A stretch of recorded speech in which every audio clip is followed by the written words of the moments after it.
Hello, everyone. Thank you so much for coming in to AR game development with Intel RealSense Technology. Always nice to be chosen over food, but we promise we'll make it worth your while. So my name is Kelly Gawne. I'm a developer at Intel. I'm a games engineer, which is the short way of saying that I'm a graphics software engineer in the developer relation division who specializes in gaming and interactive entertainment. Originally, I'm from Virginia, and then I went to school in the Midwest, so I say both y'all and oh no. I got a computer science degree from the University of Notre Dame and started at Intel shortly afterwards. What I do at Intel is basically I make games better in every way I can. I optimize graphics so you can get that 60 FPS, and I also enable new UI experiences like VR, AR, and Internet of Things. But enough about me. One of the best things I get to do is work with developers like these guys, and I'll let them introduce themselves. I'm Nathan Greiner with Design Mill. We are a business that does AR and VR, mainly with a lot with the Defense Department, but more recently doing a lot with RealSense and spending a lot of our time in R&D. So excited about. And my name is Jameson Detweiler. I'm with a company called Fantasmo.io. We're an early-stage startup that's basically creating a 3D cloud model of the world for autonomous vehicle applications, but also, or like my primary interest is actually in... Did do it. There we go. My primary interest is in actually creating a world model for real-world gaming, basically, AR gaming. So it's for a very long time I've wanted to see Pokemon in real life exist, but you need a base map for that in order to be able to place content appropriately. So we do a lot of work with RealSense and RGBD cameras. Nice. So basically, we're going to start off, and I'm going to give you an idea of what this RealSense thing is. Good to see that some of you already have some experience with it. Then we'll talk about some gaming use cases, what you can use this for in games, hear from our developers about how they used it and their experiences getting started with RealSense. And then I'll give you a brief tutorial on how to use this in Unity, one of the, as you heard in the last talk, one of the prominent engines for AR and gaming. And then finally, we'll wrap up with how to get started on your own. So what is RealSense? At its core, RealSense is a depth sensing camera. It has an IR emitter that projects a pattern, reads that pattern back, uses the displacement in order to determine differences in depth. So as you can see, that's my coworker Jeff on the left side, and on the right side, you can see the filtered version that's to process the depth to give that right-hand image. So we have two cameras. There's the user-facing camera, which is intended for short-range applications. So when you're sitting at your desk, you have your computer in front of you, and we've actually got this integrated into 2-in-1s and laptops and above, like right where your webcam would be, except instead of a webcam, you also have a depth image. And I'll show you kind of the things you can do with that later. So we have the peripheral on the side there, which is the SR300, and it's available for pre-order now. And we have it integrated into some laptops that are already in the market, like the HP Pavilion gaming laptop you see there. The camera we're talking about today, though, is the world-facing camera. This is longer range, so 1.5 to 10 feet, intended to be used for a smaller room. Although you can change the voxel size to work with smaller spaces or larger spaces. Available for Windows and Android, and this is integrated into tablets and 2-in-1s. The intent with this camera is that you're going to move with it. You're going to pick it up and carry it around, which is not generally something is pleasant to do with a laptop. So there you can see on the left we have the developer peripheral, the R200, and on the right we have the HP Spectre X2, which I'll be demoing with today. So hardware without software is useless. So we have the RealSense SDK. The RealSense SDK is a library of algorithms that are exposed through a standard interface. So the SDK core is going to manage, do module management, resource allocation, and then we have the I/O modules, which are going to interact with the camera to get and set camera data. And then we have the algorithm modules, which are the core of the SDK. We also call these middleware modules, so if you hear me saying that, that's another way to do it. These are, take that input from the cameras, process it in a way that allows you to see the world a little differently. All of these are exposed through a standard C++ interface, and then on top of that, we have several different frameworks. So C#, JavaScript, Java, as well as a package for Unity and a plugin for Unreal. Again, great, hardware, software, yeah, whatever. What can that algorithm actually do? So that middleware comes in a big blob of different applications, but we'll go through some of the most prominent ones. So blob tracking. As you can see, it's using the depth data to piece different parts, different levels of depth, into different blobs that you can then interact with and track. Hand tracking and gesture recognition. We have hand tracking in the 22 joint mode that you're seeing there. It's also recognizing the thumbs up sign. And we also have an optimized cursor mode that gives you a really accurate single point. Speech recognition, obviously not a great picture for that one. We have head and face tracking, including emotion recognition and pulse tracking. And as you can see, you may not be able to see, there's little dots there. There's about 72 facial landmarks that are also trackable. 3D scanning, so you can take an object, rotate it with the camera, and give yourself a nice mesh. And background segmentation. So it's using the depth camera to decide what's the foreground, what's the background, and cut it out to give you a green screen effect without having to set up a curtain in your bedroom. But today we're talking about scene perception. So scene perception is basically using that R200 world-facing camera to take the image of the world, take that image, and then apply a depth to that image by integrating the IR image with the color image. So you can see on the left, that's the color stream, and then on the right, we have the 3D representation. So the camera is tracking and localizing constantly throughout, and you can change some settings in order to optimize that for your application. It's also constantly reconstructing the mesh, so which you can turn on and off. So if things are changing in the environment, then it can adapt to that. But also if you just want to scan once and play once, then they're good there too. And it does occlusion, which I'll show you later can actually be really cool. So if you have an object in front of a virtual object, the virtual object will be occluded during that time. Again, I'll demo these later.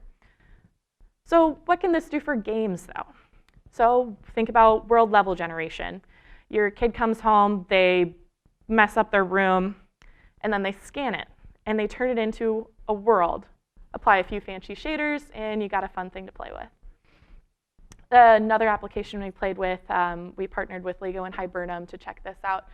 You scan your desktop, again, with a bunch of toys lying around, get a good complexity scene so the camera can figure out where it is, and then scan. And so as you can see here, they've brickified the environment. So using the voxel data, they applied a Lego shader, and then you can run around with Charlie.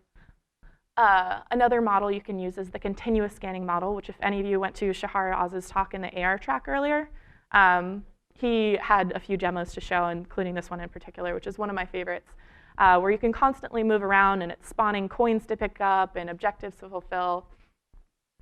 Really cool application. But these are all things that we've kind of played with and stuck with. Really, the most compelling use cases are those created by developers end-to-end who know what they're doing, know how to use the SDK. So we're going to hear from Jameson about his experience. Click. Okay, so yeah, this is actually a little game demo that we built called Trash Collectors from Outer Space. So what you see there is actually one of these HP tablets is attached to a Nerf gun, and I rigged up a Bluetooth controller inside of there that connects to it. So when you actually pull the trigger, it fires the gun on screen. This is like a multiplayer AR game. One of the things we found on very early as we've played around with this technology is that if one person is playing a game in the world, they think they're crazy. If two people are crazy, then they don't really care. So when you have people playing together, like in this is actually a live recording off of one of the screens. There we go. You can see this is actually the other player. This is player one. You have a recording from their screen, and player two has a shield over them, and they're actually going after these aliens that have taken over the room and trying to defend from them. So we've used this both on the RealSense SDK and the Project Tango hardware, and have found some really interesting advantages with the RealSense, in particular around sort of the level of detail that you can get from the environment. So there is actually a higher resolution on the cameras, and it's one of the things that we really like about the platform. In this game, we chose to actually pre-scan the environment, so the players will actually walk around the environment and recreate the structure before they start playing. This was kind of something we didn't want to do at first, but realized sort of as you're moving into testing these types of things, there's a couple of reasons you want to do that. One is you actually want the player to look at the entire environment so that they're not tripping over something. They're actually completely engrossed in that screen. And two, it's still, there's a lot of work to be done to figure out how to actually deal with these dynamic environments. And so there's a lot of opportunity there. RealSense does provide back an updating mesh, which is very helpful. That's not a very easy thing to do. So I'm excited for how people explore that area. It can deal with these dynamic environments and dynamic games. Yeah, so that's a summary of Trash Collectors from Outer Space. And now Nathan's going to share his experience with the Torch platform.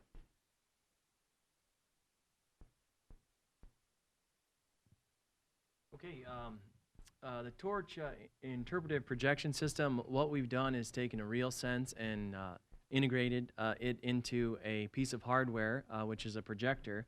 On the left, you'll see the sandbox game. So what we've done is we're taking the depth stream off of the RealSense, and as you move the sand around, it changes, dynamically changes the environment inside the game engine, and then changes the interactions that you have. So this one has, you'll see, you can go down on the floor and play the game. But we've done things like hide mines underneath the sand. So you have to dig to a certain depth, and then something comes alive. We got the idea. We're doing a lot in mission planning with the military. So we thought, why not bring this to the consumer base and build a cool interactive game? So this is old school. It's got some controllers on it. So what we've got is an entire platform that we're developing. We're using sand here. You can also just use the blob detection or gesture and do it on a flat top table. So we have a game that's called Puck Club, and you can use it. It's like old air hockey style. We're looking to move into other media in terms of a kid can stack pillows in his room. You can use large bouncy balls. You can use be at the bar and move beer bottles, and it'll change the gameplay. So we're really looking at augmenting the real world in which people interact. This is specifically in gaming. So on the right side, you see this is our interactive restaurant experience. And so what it is using the same technology, RealSense. We're using blob and gesture routines out of the RealSense SDK. You can move your hand, quickly order, but then you can also play games. Again, set your beer bottle up, and basically turn your restaurant experience into an interactive experience just by adding a RealSense. So the interactive sandbox, again, I think I went through a lot of this, but you can see the 3D dynamically generating the terrain is a big part of using the RealSense. We're looking at other type of games, so this can be world building, sims, arcades. Tower defense, so we can lay objects in there. Everything from NFC cards to image. That's the neat part, is you can use all these different things, image recognition, object recognition, really enhance the experience inside the game. We're looking at it for education and, of course, military, looking at this to reenact or actually play out the real mission.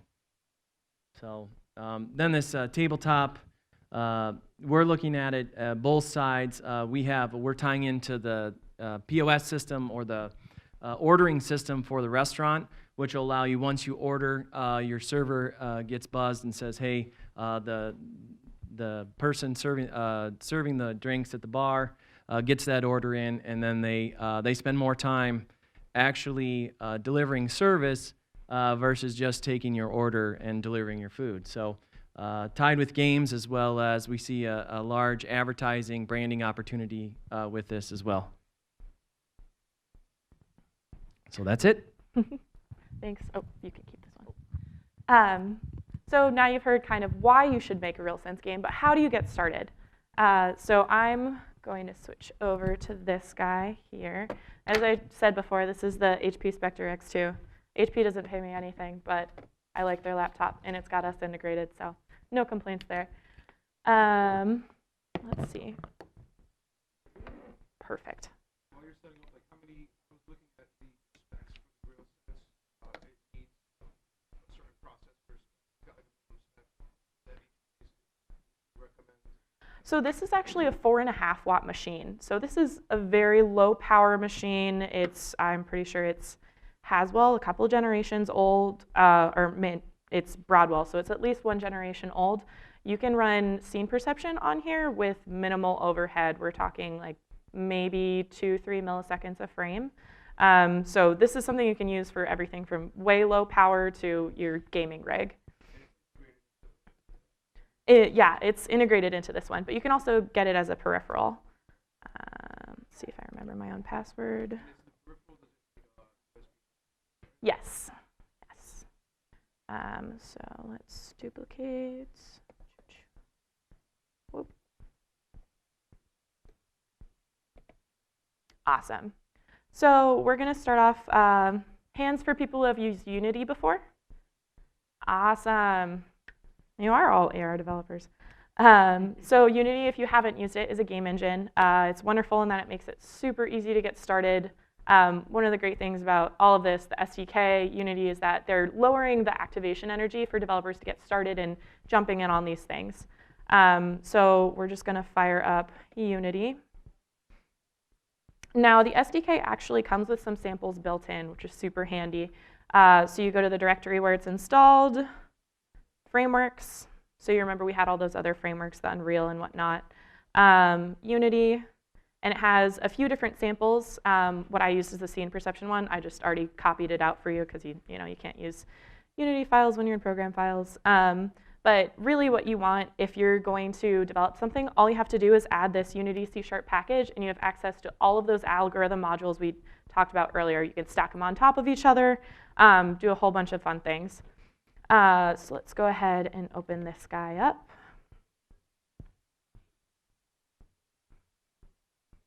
Yay. So Unity has a conception of a scene. One of the odd things Unity developers may see here is my scene is empty. That's because all of the mesh you're going to see is going to be created dynamically by the camera. So let's get started. Go. That's also why I've made kind of a mess over here. Alrighty. There we go. So you see it was waiting to start until it had a good kind of complexity to work with. And then it asked if I wanted to start meshing. So you can see it's already going.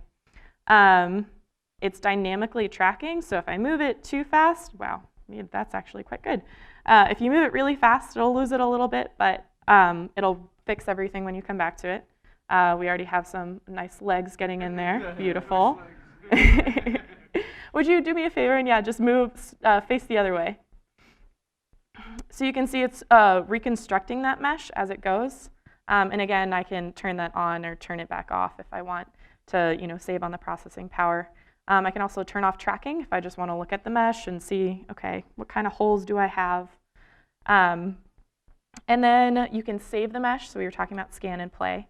And one of the other great things is because you're using Unity, you already have physics and everything built in. Just throw a rigid body on all of the mesh, which is, you'll see from the sample. Go check it out. And I can just shoot it. So here I am shooting blacks at the mesh. Go. Go. And they fall off and interact dynamically. So this is something you can do with, if you check out, we have an app showcase, the Intel app showcase. And you'll see demos like Toysy on there, which uses these kind of the physics interactions and all of that to create amazing dynamic experiences. Another one fun thing, let's see if I can do this at the same time. Profiler. So you can see our profiler right there. We're running at 60 frames a second. The actual and the largest portion of that is the camera render.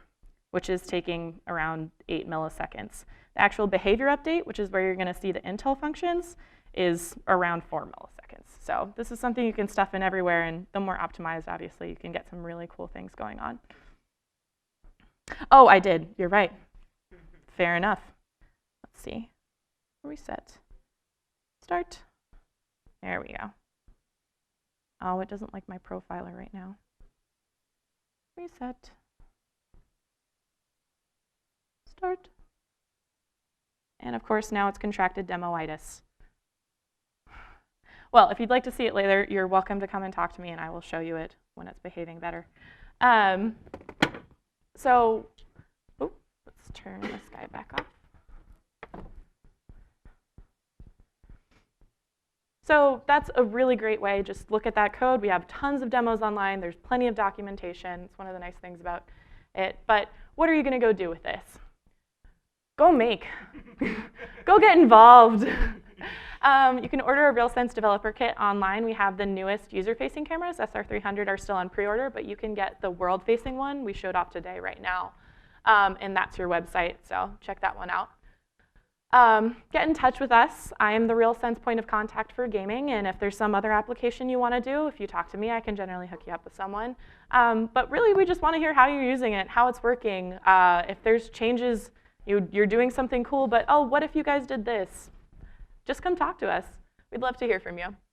And just get excited. One of the cool things about this age of gaming and interaction in general is we're in this era where user experience everywhere is just exploding because we have all these ways to interact that we've never had before. And we don't know how to use them yet. So we're failing and we're making terrible interfaces, but fail hard, fail fast. And then when you need someone to pick you back up, that's what I'm here for. I am a professional enabler. I'm not a developer, though. You guys are the ones who are actually going out and creating those applications. I'm just here to help you. So let me. Thank you guys. And a little bit of time. Go ahead. You guys, I mean, this future. You know, it's how you would imagine if you were lived in a future, is how you would see things. I'm so excited about the pulse. So you guys have the pulse in one line of code. You basically get the pulse. And Yep. I was asking people who really why haven't been using it, especially in military. Like in military, you're looking at you could train somebody so much, but then they get under pressure, and that's a whole different level of training. So is it that it's not reliable, or like have you guys been playing with it? That seems like that's the ultimate game. Get somebody to be scared, get somebody to raise their pulse. Have a multiplayer game where the cooler person with things like that. You know, like Tetris, where you know you get the two-player games where you're like adding difficulty to the other player and it raises their stress level. Kind of have that. What do you guys think about that, or specific factors? Yeah, I think there is. I mean, this is fairly new. So there's been the live virtual constructive has now gone to the simulated training environment, and what's occurring is we're finally getting haptic feedback. So you'll see some suits out there that actually penetrate, like you get shot.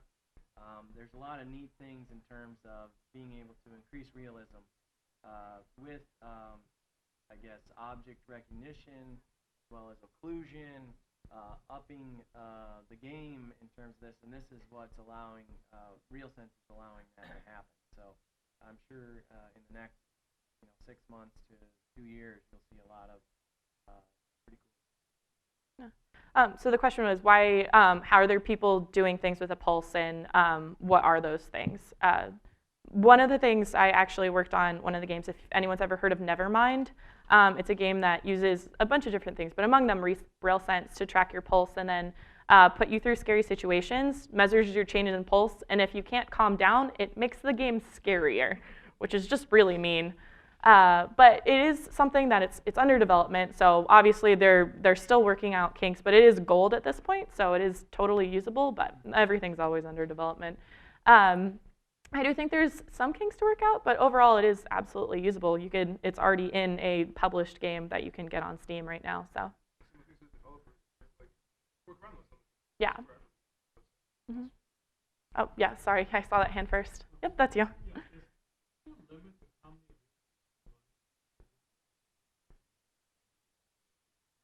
So that's the question was: is there a limit to the number of RealSense devices you can use in one space before they start to interfere?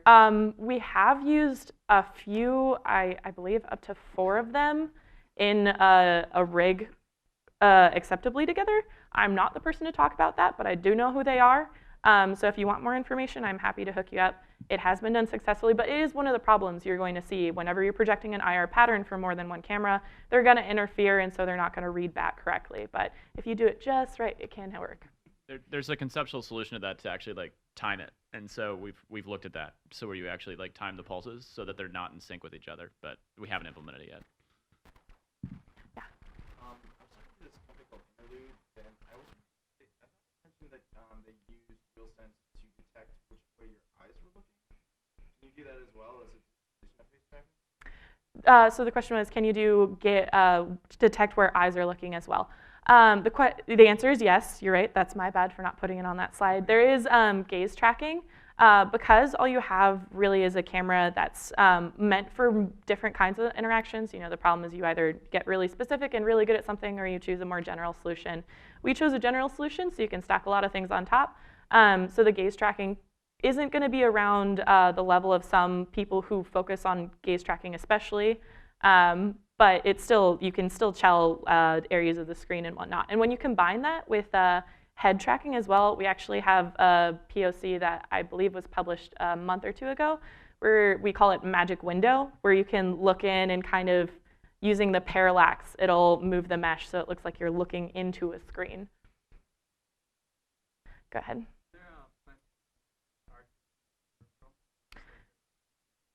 That's a business question that I'm not allowed to talk about, but I can absolutely get you in contact with people as that information becomes available. It's 100% a peripheral. The R200, it's a